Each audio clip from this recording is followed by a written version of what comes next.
Oj, tutaj pan utknął. Proszę państwa, małpa utknęła na drzewie. Cześć stary. Małpa tu utknęła na drzewie.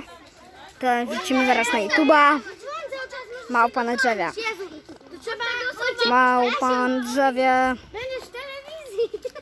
Ale od Moja kolejna gwiazda. Teraz patrzcie. Ej, chodźcie, patrzcie. Chodź Franek, ja nagrywam. Dobra, złaź z drzewa.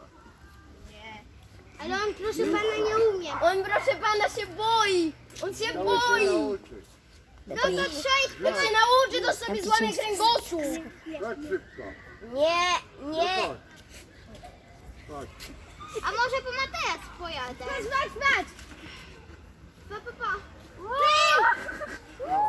Nieznajomy pan.